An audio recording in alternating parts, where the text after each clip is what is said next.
누가복음 11장 1절에서 13절입니다. 누가복음 11장 1절에서 13절. 네, 같이 한 절씩 번갈아서 읽으시고요. 마지막 절은 같이 읽도록 하겠습니다. 예수께서 한 곳에서 기도하시고 마치심에 제자 중 하나가 여짜오되 주여 요한이 자기 제자들에게 기도를 가르친 것 같이 우리에게도 가르쳐 주옵소서.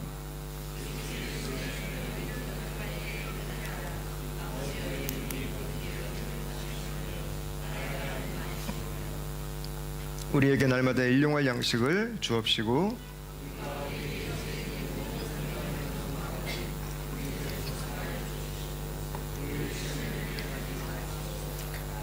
또 이르시되 너희 중에 누가 벗이 있는데 밤중에 그에게 가서 말하기를 벗이여 떡 세 덩이를 내게 구워달라.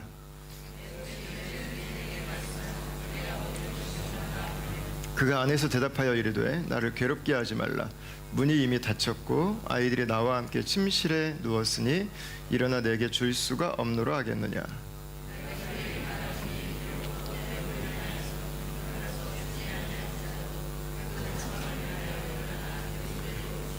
내가 또 너희에게 이르노니 구하라 그러면 너희에게 주실 것이요 찾으라 그러면 찾아낼 것이요 문을 두드리라 그러면 너희에게 열릴 것이니.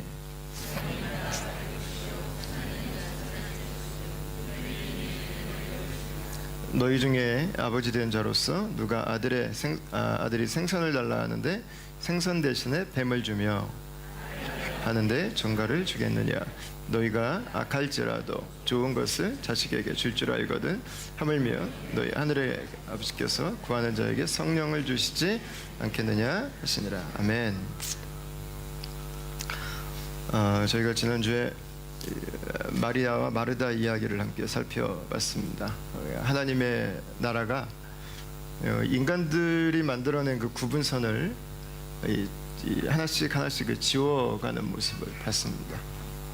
인종이라고 하는 구분선, 사회 상하 계급이라고 하는 구분선들, 그리고 성별로 만들어 놓은 구분선들, 사는 지역으로 만들어 놓은 그 구분선들, 이걸 예수님이 다 지워버리고 계신 거예요. 그게 예수님의 복음이었습니다.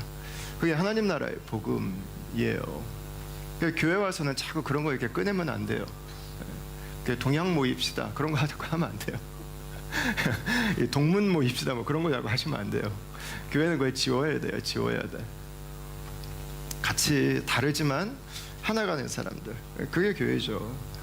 하나님 나라의 복음은 세상에 피를 흘리는 혁명을 요구하지 않아요.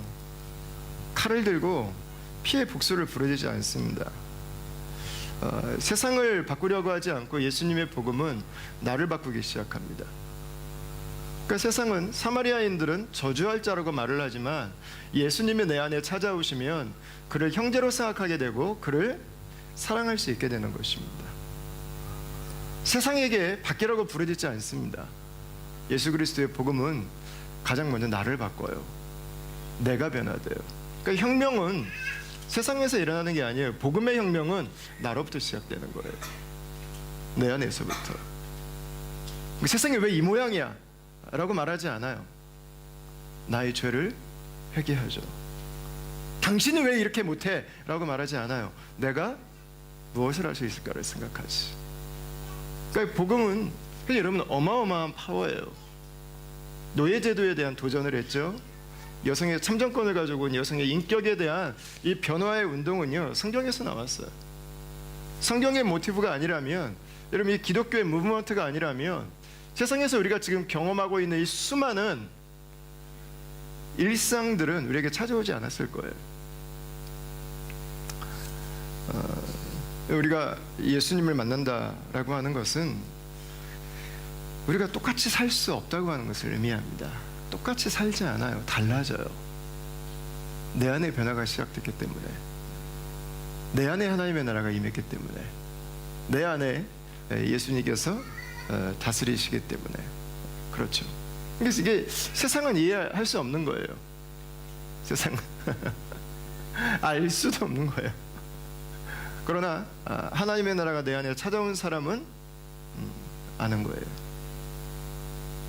예수께서 나의 주인 되시기 때문에, 그분이 내 인생의 리더가 되시기 때문에 세상을 따르지 않고 예수를 따르는 사람의 삶은 반드시 다른 것이 나오게 되는 것입니다.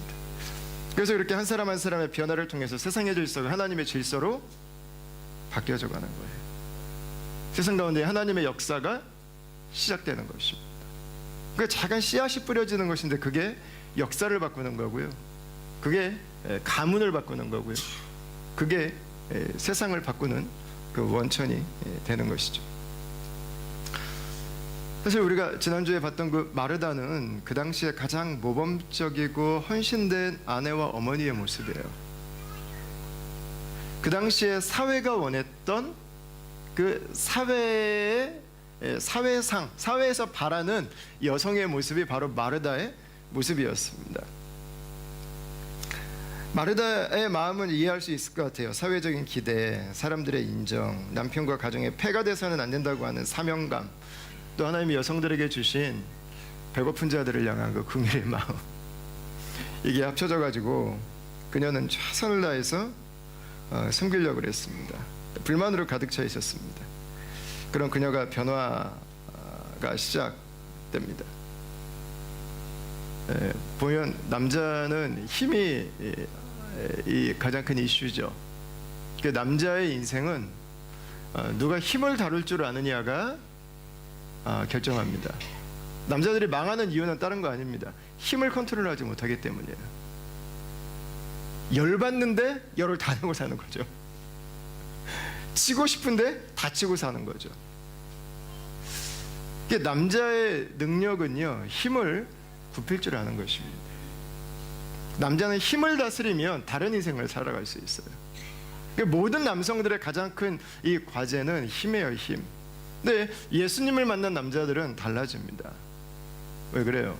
그 힘을 내 맘대로 썼는데 예수님을 만나면 내 힘에 매뉴얼이 있다고 하는 걸 알게 돼요.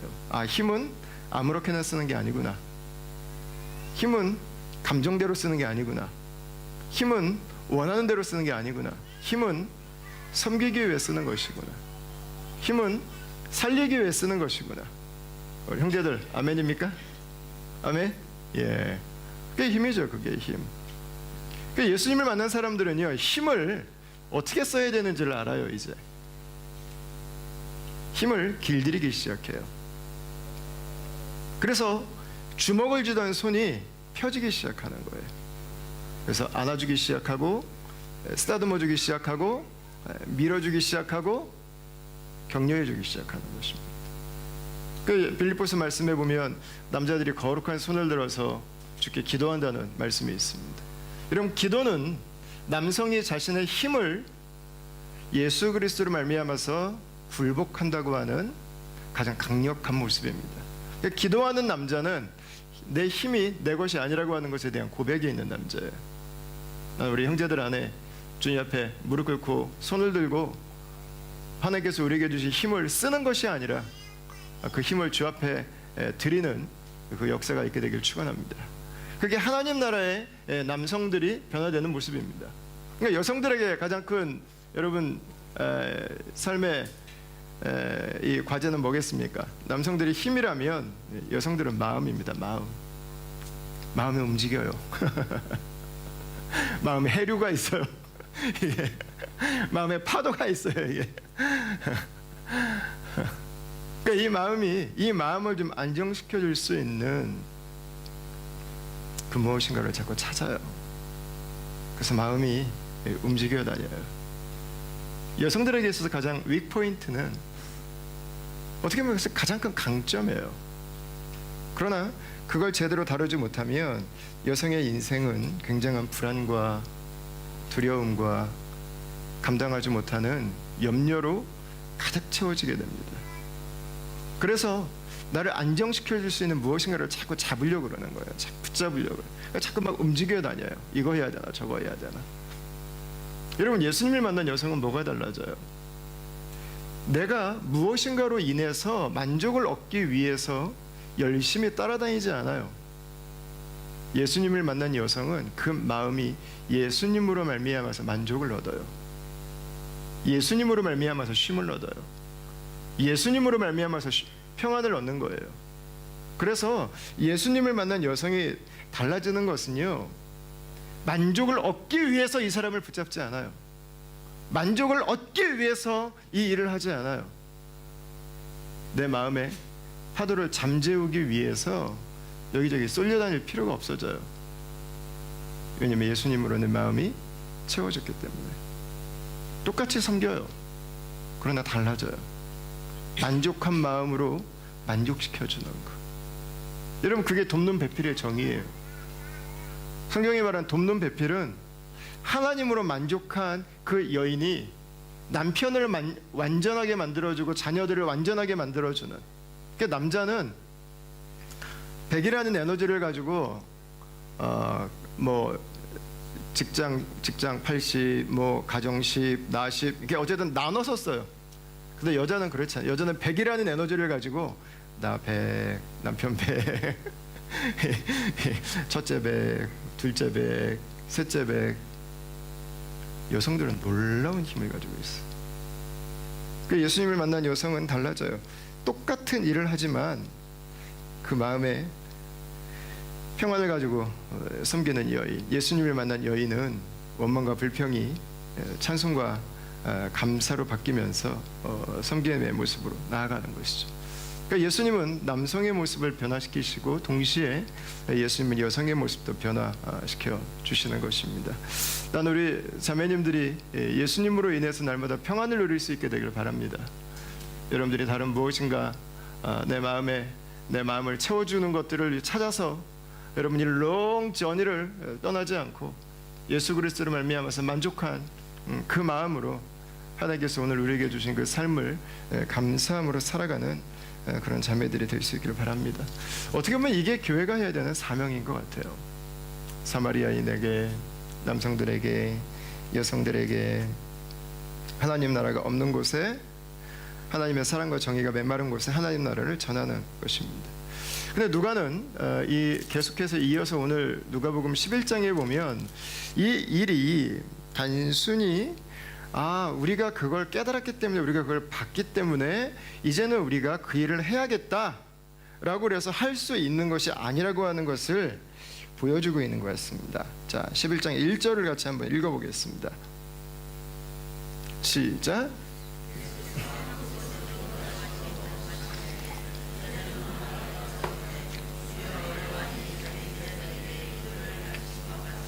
우리에게도 가르쳐 주옵소서. 아멘. 제자 중에 하나가 예수님께 기도를 가르쳐 달라고 요청을 합니다. 대다수의 랍비들은 자신들의 그 문화생들이죠, 제자들에게 기도문을 만들어서 가르쳐 줬어요. 그래서 그 그룹의 통일성도 좀 만들어가고 또 그 랍비의 권위도 세워가고 하는 그 일들을 했었습니다. 근데 예수님은 그걸 별로 이렇게 하시지 않은 것 같아요. 예수님에게도 그걸 요청합니다. 세례 요한도 그 일을 했는데 제자들도 예수님에게 기도를 가르쳐 달라고 요청을 했습니다. 그래서 예수님이 가르쳐 주신 기도가 누가복음 11장 2절에서 4절입니다. 우리가 잘 알고 있는 그 주기도문에 누가복음 판이죠. 예수께서 이르시되 너희는 기도할 때 이렇게 하라 하셨어요. 아버지여, 이름이 거룩히 여김을 받으시오며 나라가 임하시오며 우리에게 날마다 일용할 양식을 주옵시고 우리가 우리에게 죄지은 모든 사람을 용서하오니 우리 죄도 사하여 주시옵고 우리를 시험에 들지 마시옵소서 하라. 아멘. 왜 마태복음에 나오는 주기도문하고 누가복음에 나오는 주기도문이 다른가, 어떤 게 진짠가, 뭐 너무 염려하지 않으셔도 됩니다. 예수님은 기도를 한 번 가르쳐 주시지 않았을 겁니다. 그리고 예수님은 그 중요한 핵심이 뭔가를 가지고 계시다가 물어볼 때마다 대답해 주셨지 토시 하나 안 틀리고 그걸 만들어 가지고 다니셨던 것 같진 않아요. 그러니까 이 마태복음하고 누가복음하고 약간 다르다 그래서 이게 큰 문제가 나는 부분은 전혀 없어요. 오히려 더 합리적이에요. 여러 번 여기저기서 말씀 가르쳐 주셨는데 그걸 사람들이 듣고 나름대로 정리한 거기 때문에 다른 것이 맞는 것입니다. 자, 이 원형이 뭐냐? 이거보다 중요한 건 내용이에요. 내용. 주기도문에서 말하고 싶어 하는 것이 무엇인가라는 것입니다. 여러분 이 기도문을 가만히 보시면 주기도문은 두 부분으로 정확하게 나눠져 있습니다. 그죠? 앞부분은 예수님께서 기도를 하는데 아버지께서 원하는 것을 구하라고 말씀해 주셨습니다. 그리고 뒷부분은 우리에게 필요한 것을 구하라고 말씀해 주셨습니다. 자, 보통 사람들의 기도는 사실 나의 요청이 많습니다. 또 급한 기도도 있습니다.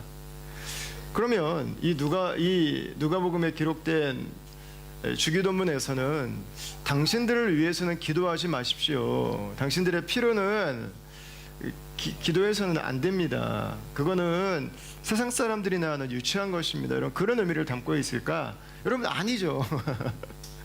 두 가지로 정리하셨는데 두 번째가 우리의 필요를 위한 기도라면 예수님은 우리의 필요를 위한 기도를 중요하게 생각하고 계신 거예요. 예, 마태복음 6장에서도 예수님께서 같은 말씀을 하고 계십니다. 같이 한번 읽어볼까요? 자, 시작. 이는 다 이방인들이 구하는 것이라 너희 하늘 아버지께서 이 모든 것을 너희에게 있어야 할 줄을 아시느니라 그랬습니다. 아멘. 여러분 핵심은 구하지 말라는 게 아니에요. 핵심은 아버지가 아신다는 거예요. 아버지가 아신다. 나의 필요를 구하면 유치한 게 되고 내가 원하는 것을 구하면 그건 수준 낮은 게 되고 미성숙하게 되고 여러분 그렇지 않아요. 예수님은 제자들에게 기도를 가르쳐 주실 때 당신의 필요를 가지고 기도하라고 아예 알려주셨어요. 우리의 필요를 기도하는 것은 문제가 아니고요. 잘못된 것도 아닙니다. 그것은 우리가 마땅히 구할 수 있는 것입니다. 이 기도문은 하나님의 백성들에게 예수님의 제자들에게 다만 우리의 기도가 우리의 필요를 구하고 하나님께 나아가지만 우리의 기도가 세상 보편적인 많은 사람들이 우상들 앞에 가서 구하는 것처럼 나의 필요만 구하는 수준에 머물러서는 안 된다는 것입니다. 내 수준에만 머물면 안 된다는 거예요. 내 부모님, 내 자녀들, 내 친족들, 내 옆집 사람, 이거 어디서 많이 들어본 기도잖아요. 이거.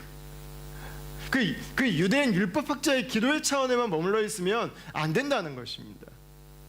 그럼 뭘 구하라고요? 두 가지를 말씀하셨어요. 하나님의 이름과 하나님의 나라를 구하라 이렇게 말씀하셨습니다. 하나님의 이름을 구하라 이렇게 말씀하셨어요. 여러분 하나님의 이름을 구한다고 하는 것은 뭐겠습니까? 하나님의 이름은 뭐 영화를 봐도 자주 나오고요. 저는 영화 보면서 그 외국 영화 보면서 제일 좀 뭐 저희도 오마이갓 많이 하시잖아요. 근데 지저스 크라이스트도 보면 욕으로 쓸 때가 있어요. 오, 그 이름이 그렇게 쓰일 때가 있더라고요. 여러분 이 하나님의 이름이 거룩히 여김을 받으소서. 이게 무슨 말입니까? 하나님의 이름이 창조주로서 받으셔야 될 그 영광을 다시 회복하기를 원한다고 하는 것입니다. 왜요? 이 세상에 하나님을 하나님으로 예배하지 않기 때문입니다. 이 세상에 하나님을 창조주로 고백하지 않기 때문입니다. 하나님 앞에 우리의 그 마땅한 찬양과 예배를 그분 앞에 올려드리지 않기 때문에 하나님의 이름이 이 세상 가운데 회복되기를 원한다고 하는 것입니다. 그러니까 사실은 이름의 회복은요 하나님의 권위의 회복과 맞물려 있어요. 이름이 회복되기를 원한다고 하는 것은 하나님이 다시금 하나님으로 사람들에게 인정받기를 원한다는 것입니다. 높여지길 원한다고 하는 것입니다. 하나님의 이름을 부르는 사람들도 하나님의 이름을 사유하잖아요. 하나님을 나를 위한 하나님으로 그냥 가둬버리잖아요. 하나님을 내가 그냥 만들어버리지 않습니까? 아니면 하나님의 성품 중에서 내가 원하는 성품만 이렇게 골라가지고 믿잖아요. 하나님을 부분화해가요. 하나님 그분을 하나님으로 예배하고 그분이 말씀하신다면, 그분의 뜻이라면 그게 나에게 어떤 의미를 가지든 주님의 말씀 앞에 내 삶을 드리겠습니다. 순종하겠습니다. 여러분, 그것이 아니라 하나님을 내가 고르는 것이죠. 여러분, 이 하나님의 이름이 거룩히 여김을 받으시옵소서라고 하는 이 고백은요, 세상에 회복과 관계가 있는 거예요. 그냥 단지 이름의 문제가 아닙니다. 세상의 회복이 따르지 않으면 불가능한 것입니다. 세상이 회개하지 않으면 불가능한 거예요. 내가 붙들고 있는 것이 하나님이 아니라고 하는 것을 알고 그걸 하나님 앞에 내려놓는 회개가 없으면 하나님의 이름이 거룩히 여김을 받는 일은 일어나지 않습니다. 하나님을 두려워하고 하나님이 누구신지를 깨달아 알 때 가능한 것입니다. 하나님의 이름이 거룩히 여김을 받는 것은 우리가 죄에서 벗어날 때 가능한 것입니다. 하나님의 이름이 거룩히 여김을 받으소서라고 하는 것은 나의 만족과 나의 즐거움과 나의 계획에 빠져있는 사람들은 알 수 없는 기도입니다. 생각할 수 없는 기도입니다. 이 세상이 하나님을 하나님으로 예배하지 않고 이 세상이 이 우상을 하나님으로 예배하는 것에 대한 분노가 있는 사람이 드릴 수 있는 기도입니다. 사람들이 여전히 죄 가운데 빠져서 죄로 인한 고통과 아픔을 당하며 살아가고 있지만 그것이 죄로부터 온 것인지도 모르고 그것이 하나님을 떠나서 온 것인지도 모르는 세상에 대한 그 긍휼의 마음이 있는 사람이 드릴 수 있는 바로 그 기도예요. 그러니까 이 기도는 세상이 하나님과 떠나 있으므로 당하는 그 아픔으로 내 마음이 짓눌리고 있는 사람, 내 마음에 눈물이 있는 사람, 내 마음에 고통이 있는 사람, 그 사람이 드릴 수 있는 바로 그 기도입니다. 그러니까 이 기도는 누가 할 수 있는 거예요? 내가 하나님의 나라를 소유한 사람, 내가 하나님의 나라의 백성된 사람, 그 사람이 할 수 있는 기도예요. 여러분, 내가 하나님의 자녀가 되고 나면 하나님이 없는 사람들이 보이잖아요. 하나님이 없는 세상의 모습이 보이잖아요. 하나님을 거절하는 그 죄의 결과들이 보이잖아요. 여러분, 보이잖아요. 여러분, 가정을 보세요. 여러분, 사람들의 삶을 한번 보세요. 그대로 살면 망하는 게 분명히 보여요. 그렇게 살면요, 관계 깨지는 게요 100%예요. 100%. 근데 거절을 못해요. 그거를 붙잡혀 살아요. 우리는 항상 말하죠. 내가 컨트롤할 수 있다고, 내가 조절할 수 있다고. 여러분, 잘못 알고 있는 거예요. 내가 컨트롤할 수 있다고요. 내가 붙잡고 있다고요. 여러분, 내가 붙들려서 살아가는 거예요. 내가 붙들려 살아가는 거. 그냥 하나님의 이름이 구별되길 원한다 라고 하는 것은 이 세상에 얼마나 하나님을 떠나서 죄에 깊이 빠져 있는가를 보는 사람들의 기도입니다. 그리고 이런 사람들의 기도는 두 번째 기도와 연결이 돼요. 하나님의 나라가 임하여 달라고 하는 것입니다. 하나님의 다스림이 임하여 달라고 하는 것입니다. 하나님의 다스림이 저 저주받은 사마리아인들에게 임하여 달라고 하는 것입니다. 하나님의 다스림이 가족들을 만족시키기 위해서 주방에서 오늘도 나오지 못하고 하루 종일 살아가면서 나는 세상에 왜 태어났는지, 내 인생은 무엇을 하며 살아가는 것인지, 하나님의 사랑이 나에게는 어떤 의미가 있는 것인지를 묻고 있는 그 여인들에게 하나님의 다스림이 임하여 달라고 하는 기도예요. 하나님이 임하시지 않으면 안 돼요. 그 노예들에게, 그 빈민촌에, 그 정치인들에게, 그 황제를 숭배하는 사람들에게, 그 무신론자들에게 하나님의 나라가 임해야 되는 것입니다. 하나님의 나라가 찾아와 주셔야 되는 것입니다. 그렇지 않으면 세상은 계속해서 죄 가운데 거할 수밖에 없기 때문에, 차별과 모순과 불균형과 영적인 어두움으로 인해서 고통받는 곳에 남을 수밖에 없기 때문에 그것들을 하나님의 나라를 구하게 되는 것입니다. 그 예수님께서 가르쳐 주신 기도를 여기에다가 이렇게 적어놨어요. 우리가 우선적으로 두고 기도해야 될 게 뭐냐? 하나님의 이름과 하나님의 나라다, 이렇게 얘기했어요. 네, 여러분 이 누가복음의 흐름상으로는 마태복음에도 주기도문이 기록이 됩니다. 근데 마태복음은 산상수훈을 읽어보면 하나님의 나라를 구하라고 하는 그 자체, 하나님의 나라 자체가 중심에 가 있어요. 그게 더 중요한 이슈예요. 근데 누가복음은 흐름상으로 보면 우리가 하나님의 나라를 구해야 되지만 동시에 누가가 더 강조하고 있는 건 뭐냐면 하나님의 나라를 구하라는 거예요. 누가의 강조점은 구하는 것에 가 있어요. 구하는 것. 여러분, 우리가 하나님 나라의 백성이 되고 하나님의 영원한 생명을 가지고 하나님의 말씀을 따라 세상을 살아가다 보면 세상을 바라보면 안타까움이 찾아와요. 죄 때문에 아파하는 사람들을 보면서 여러분 아픔이 찾아오죠. 그러면서 우리가 하나님의 나라를 구하게 됩니다. 하나님, 저 사람에게 찾아와 주십시오. 저 사람에게 하나님 만나 주십시오. 역사해 주십시오. 기도하잖아요. 여러분 뉴스 볼 때도 너무 말도 안 되는 것들을 보면 욕하고 끝내지 않잖아요. 우리가 CNN을 보든 BBC를 보든 네이버를 보든 다음을 보시든 여러분 호주 뉴스를 보시든 너무 말도 안 되는 사건들을 보면 기도하시잖아요.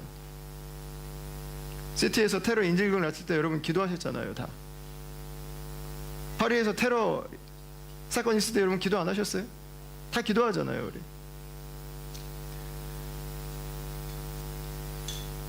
여러분 예수님께서는 우리에게 그런 마음은 자연히 다 생겨요. 근데 예수님께서는 하나님의 나라가 임할 수 있도록 기도하라고 하셨어요. 왜 이걸 굳이 강조하셨을까?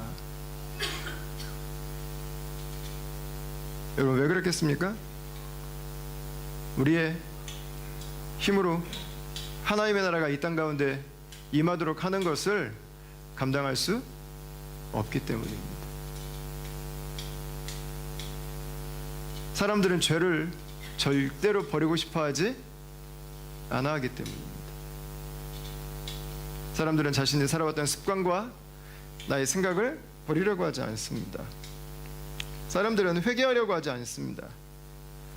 사람들은 잘못된 전통과 경험이지만 그걸 여전히 오늘도 붙들고 살아가고 싶어 하기 때문에 그렇습니다.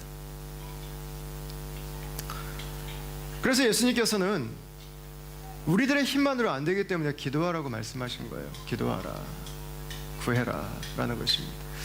이 기도는 하나님의 나라를 이 땅에 회복해가기 위해서만 필요한 부분은 아니에요. 오늘 우리가 읽었던 누가복음 11장 1절 말씀을 여러분 다시 한번 보세요. 예수께서 한 곳에서 기도하시고 마치심에 제자 중 하나가 여짜오되 주여 요한이 자기 제자들에게 기도를 가르친 것과 같이 우리에게도 가르쳐 주옵소서 그랬습니다. 근데 이때 첫 번째에 보면 예수께서 뭘 하셨어요? 예수께서 한 곳에서 기도하시고 그랬습니다.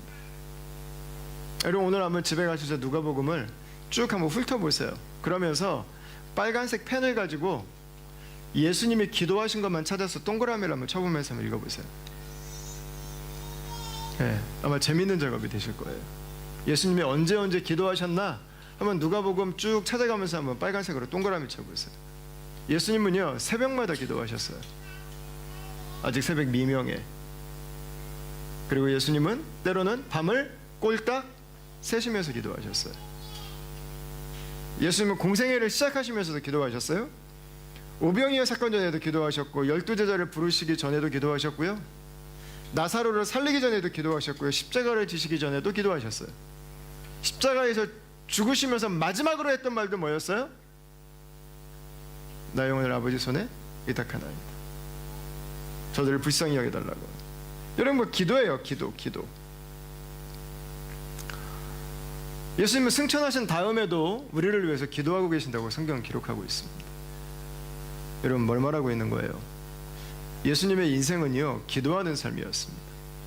그러니까 예수님은 왜 이렇게 기도하는 삶을 우리에게 보여주셨을까라는 거예요. 예수님은 특별히 믿음이 좋아서일까? 예수님은 할 일 없어서 기도할 수 있는 시간을 많이 확보할 수 있어서 그럴까? 왜 예수님의 삶은 예수님은 체질적으로 기도가 제일 맞는 분이셔서 그럴까? 여러분 누가가 우리에게 보여주고 싶어하는 것은 예수님께서 기도를 통해서 하나님과 갖고 있는 바로 그 교제의 모습입니다. 기도는 종교적인 행위가 아닙니다. 기도는 하나님과의 살아있는 관계를 보여주는 것입니다. 왜 예수님께서 그렇게 날마다 시시건건이 아니죠. 사사건건 예수님이 왜 기도하세요? 예수님은 하나님과 함께 사셨기 때문에 그래요. 하나님과 동행하셨기 때문에. 뭐 결과가 나오고 안 나오고가 중요한 게 아니에요. 함께 기도하면서 살아가는 것 자체가 인생이었던 거예요. 여러분, 이게 우리들에게도 동일합니다. 삶을 살아가다 보면, 기도를 하다 보면 당장 응답되고 답이 떨어지는 건 그렇게 많지 않아요. 오히려 답이 안 나올 때가 더 많아요. 그러니까 그리스도인의 삶은 당장 답을 얻기 위해서 기도하는 게 아니에요. 답이 나오지 않지만 답이 나오지 않은 그 상황을 하나님과 함께 살아가는 거예요. 하나님 그분과 함께 견뎌내는 거예요. 하나님 그분으로 이기는 것입니다. 하나님 그분과 함께 정상에 있던 골짜기에 있던 관계없이 우리 인생의 길을 걸어가는 거예요. 그러니까 기도는 왜 하는 거예요? 관계가 있으니까 하는 거예요. 그분과 내가 사랑하는 관계 안에 있기 때문에, 그분과 내가 동행하는 관계 안에 있기 때문에, 그분과 내가 동거하는 관계 안에 있기 때문에 기도하는 것입니다. 이 정반대도 말이 돼요. 왜 기도하지 않습니까? 하나님의 내 삶에 없다고 믿기 때문에 그렇습니다. 내가 기도해도 하나님이 듣지 않으신다고 믿기 때문에 기도하지 않습니다. 그러니까 예수님의 기도의 삶은 우리의 삶의 본질이 뭔지를 보여줘요. 우리의 삶은 하나님과 교제하는 것이라고 하는 것입니다. 여러분, 그게 예수님께서 우리에게 보여주시길 원하는 바로 그 모습입니다. 기도하는 인간의 모습은 인간이 취할 수 있는 가장 최선의 모습이라고 하는 것입니다. 그러니까 우리가 하나님과 교제할 수 있는 삶을 살아간다고 하는 것은 선택할 수 있는 문제가 아니라 여러분, 특권이에요. 특권. 우리가 인간으로 누릴 수 있는 최상의 선물입니다. 그것이 바로 그 하나님과 함께 살아가는 기도의 삶을 사는 것이죠. 그래서 저는 우리가 함께 살아가면서 이 기도에 대해서 종종 좀 시행착오를 하는 부분이 어떤 일을 위해서 기도에 반짝하는 모습이에요. 뭐를 하면 내가 좀 도움이 필요하니까 하나님께 좀 구하는 모습. 일중심으로 자꾸 기도를 해요. 일중심으로. 그러다 보니까 일이 없으면 기도가 없어져 버려요. 너무 안타까워요. 우리의 삶의 중심은 여러분 일이 아니에요. 우리의 삶의 중심은 하나님이세요. 여러분, 나는 우리가 일 때문에 기도하지 않고 하나님과 함께 동행하는 삶을 살아가면서 그 일도 할 수 있게 되길 바랍니다. 그게 우선순위입니다. 그게 우리에게 가장 먼저 있어져야 되는 것들입니다. 기도하는 사람이 일을 하는 것이 맞는 것입니다. 예수님의 삶도 기도와 일이 분리되질 않아요. 일을 위해서 기도하셨냐? 예수님의 삶을 보면 그렇지 않아요. 예수님은 기도하시는 삶을 사셨어요. 그리고 기도하는 중에 사역하신 거예요. 예수님에게서는 그 우선순위가 분명하셨어요. 기도가 항상 먼저 있으셨어요. 여러분, 상황과 관계없이 기도하는 삶을 사시게 되길 바랍니다. 어떤 환경 가운데 있든 관계없이 여러분, 기도가 우리의 삶에 하나님과 함께 살아가는 그 모습이 될 수 있길 바랍니다. 자, 이 기도는 하나님과의 교제를 위한 것입니다. 근데 우리가 이 세상을 살아갈 때 그러면 교제를 위한 기도만으로 충분한가? 성경은 그렇지 않다고 하는 우리에게 알려주는 거예요. 예수님께서는 우리에게 하나님 나라를 구하고 또 하나님 나라를 위해서 기도해라 라고 하는 말씀을 하시면서 그 뒤에 바로 이어서 5절부터 보시면 재미있는 예화를 하나 들어주셨어요. 자, 5절부터 7절까지 한번 보십시오. 이 예화가 조금 아리까리한 예화입니다. 여러분 한번 잘 보세요. 이게 어떤 의미가 있을지 같이 한번 읽어보겠습니다. 시작.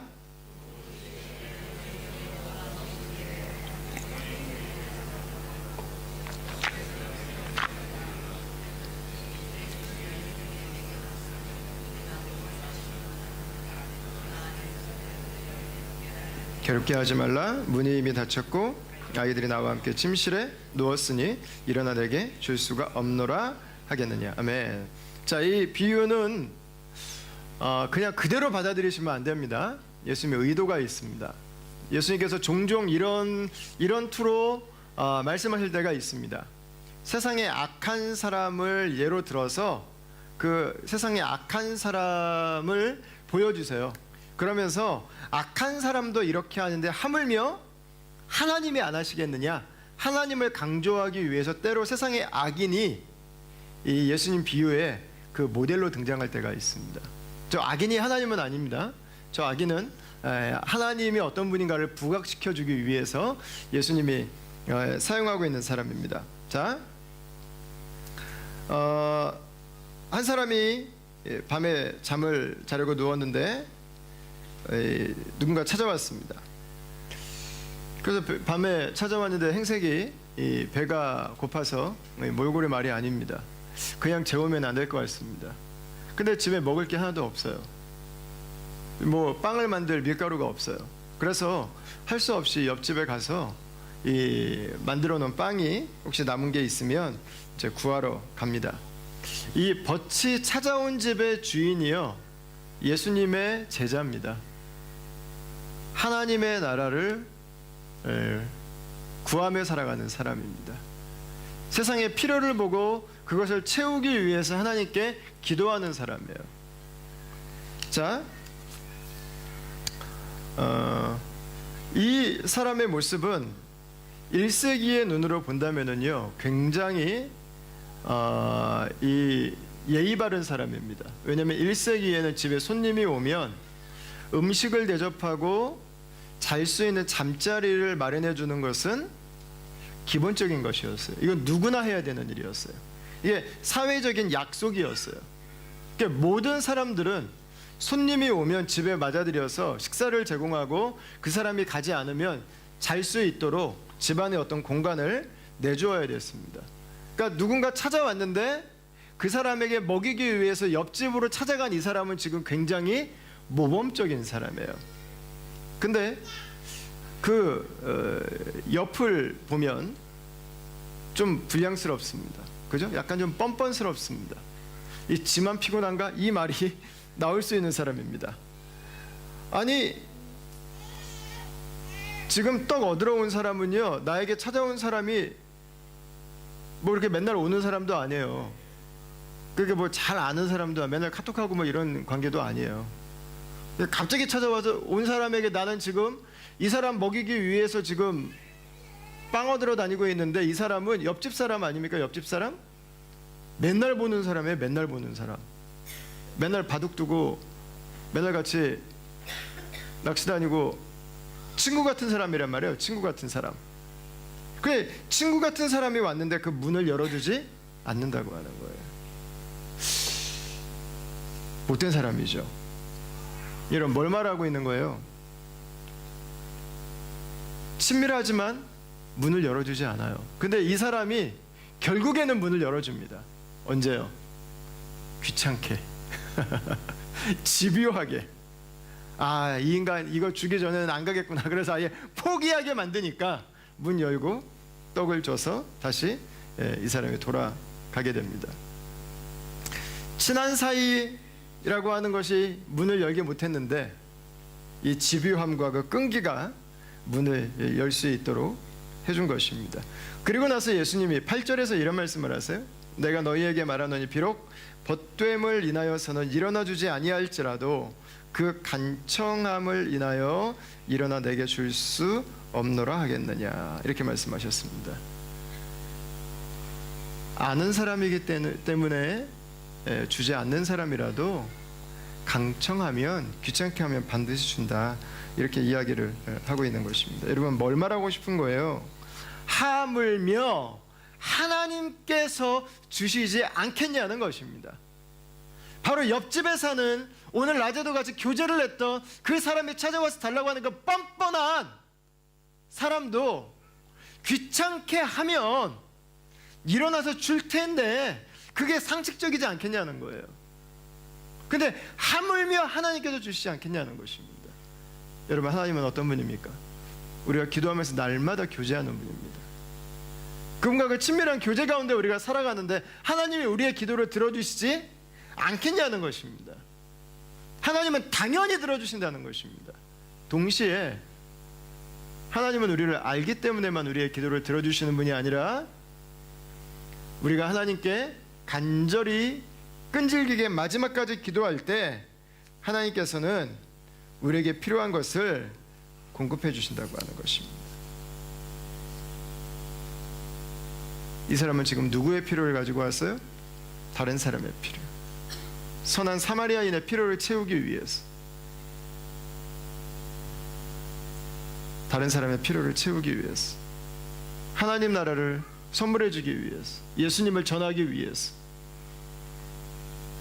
내가 그를 섬기고 믿음으로 살아가고 하나님께 구한다면 하나님께서는 반드시 그 사람의 필요를 아시고 돌보시고 공급해 주신다고 하는 것입니다. 여러분, 무슨 얘기예요? 기도하라는 거예요. 기도하라는 거.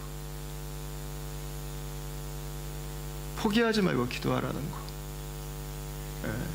끝까지 기도하라는 거. 그 말씀 지금 하고 계신 거예요. 하나님 나라를 구하는 삶을 산다면 기도하라는 것입니다. 1, 2년 반짝하다가 쉬지 말고 끝까지 하나님께서 역사하심을 볼 때까지 기도하라는 것입니다. 여러분, 어떻게 보면 이 기도는 좀 그렇게 예수님께서 기도를 그렇게 로맨틱하고 우아하게 알려주시지 않으셨어요. 여러분, 왜 그래요? 죄를 이기는 것은 우아하고 로맨틱하지 않기 때문에 그렇습니다. 죄를 이기는 것은 처절한 것입니다. 처절한 싸움입니다. 처절한 전쟁입니다. 사탄의 통치는 생각보다 강력합니다. 우리를 휘감고 놓아주지 않습니다. 그래서 우리에게는 기도의 씨름이 필요한 것입니다. 사실 이 주기도문의 기도는요, 유통기한이 있는 기도예요. 유통기한. 주기도문은 영원히 존재하지 않습니다. 한시적으로 존재합니다. 언제부터 언제까지요? 예수님이 이 땅에 처음 오실 때부터 예수님이 다시 오실 때까지만 필요한 기도입니다. 하나님의 백성들은 예수님께서 이 땅에 오셔서 하나님의 나라가 다시 회복된 것을 알게 됐습니다. 하나님께서 이 땅을 구원하시고 이 땅을 하나님의 그 완전한 구원을 향해서 그 역사를 이끌어 가시는 것들을 우리는 알고 있습니다. 여러분, 그러나 아직 세상은 죄 가운데 살아갑니다. 아직 세상은 하나님의 이름을 망령되이 일컬으며 살아갑니다. 아직 세상은 자기의 왕국을 꿈꾸며 살아갑니다. 아직 세상은 자기의 만족을 원하며 살아갑니다. 그 끝이 무엇인지도 알지 모른 채, 그 결과가 우리에게 무엇을 만들어내는지도 알지 못하는 채로 살아가는 거예요.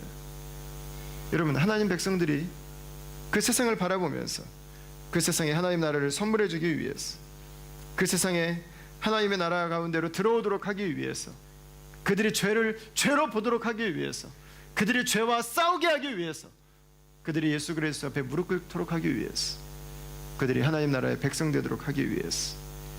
여러분, 이 기도는 대충 해서 될 수 있는 기도가 아니라는 거예요. 끈질긴 기도가 필요하다는 것입니다.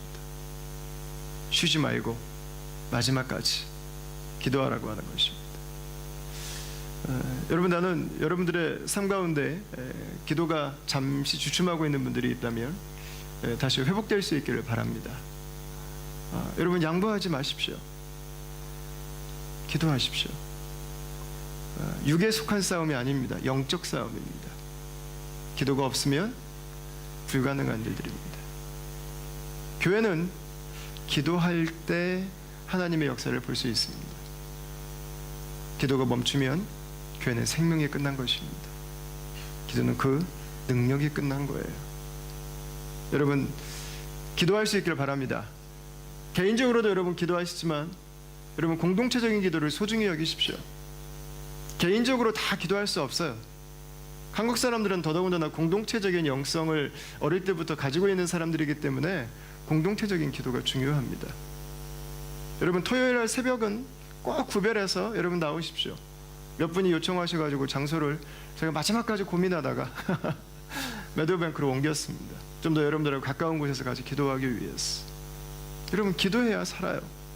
기도해야 교회가 하나님의 나라를 위해서 그 자리를 지켜갈 수 있습니다. 올해 저희 다음 교회가 5주년이에요. 몇 가지 위해서 구체적으로 좀 준비하고 있는 것들이 있는데 이 두 번째 교회를 개척하는 걸 위해서도 계속 기도하고 있습니다. 저 이번 주에 저 원주민순 순모임 갔다 왔는데요. 앉아 있으면서 계속 마음에 든 생각이 그거였어요. 야 이게 교회지, 이게 교회, 이게 교회. 그냥 동그랗게 앉아가지고 얼마나 좋아요. 그게 교회죠, 그게 교회. 네? 앞사람 뒤통수 한 1시간 반 쳐다보다가 가는 게 이게 교회 아니잖아요. 이게 동그랗게 앉아가지고 같이 자기 삶도 나누고 어려운 것도 이야기하고 재밌는 것도 같이 나누고 기도 제목도 나누고 그게 진짜 교회죠, 진짜 교회.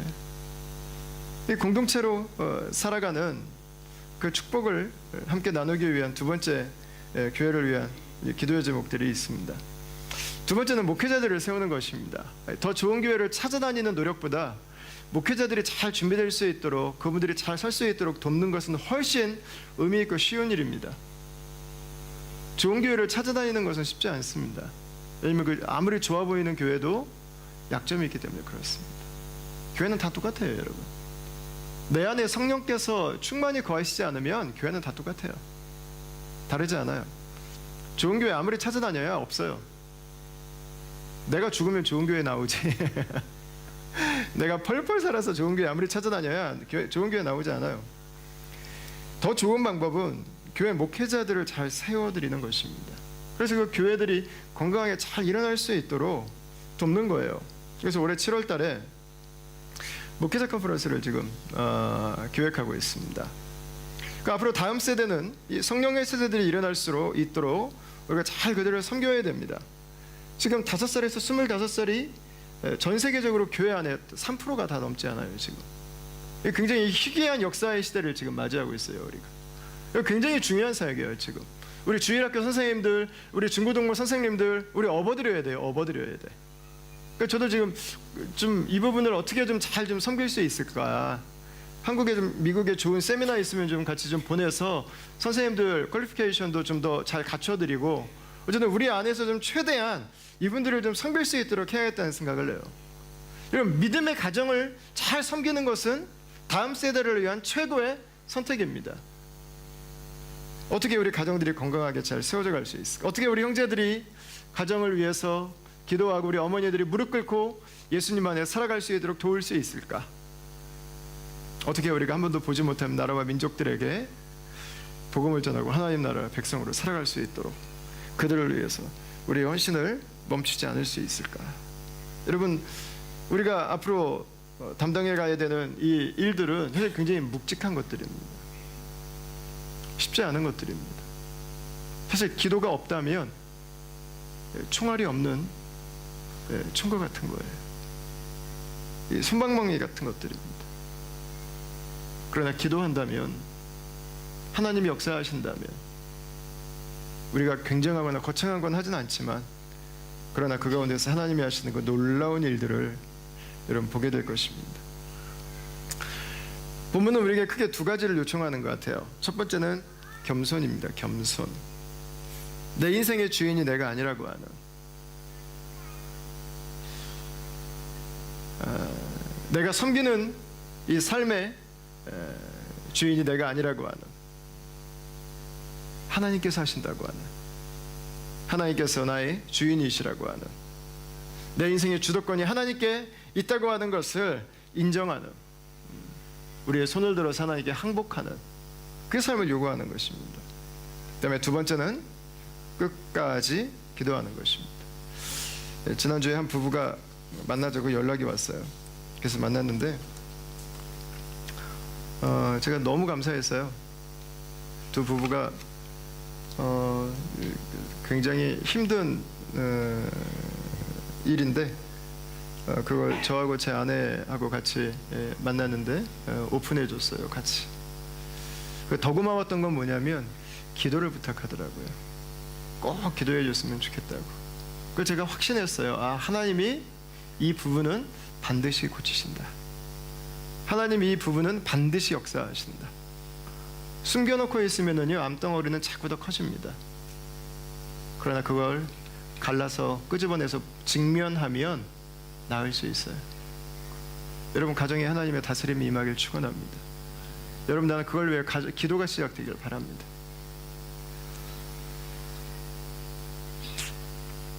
당장 응답되지 않을 수도 있습니다.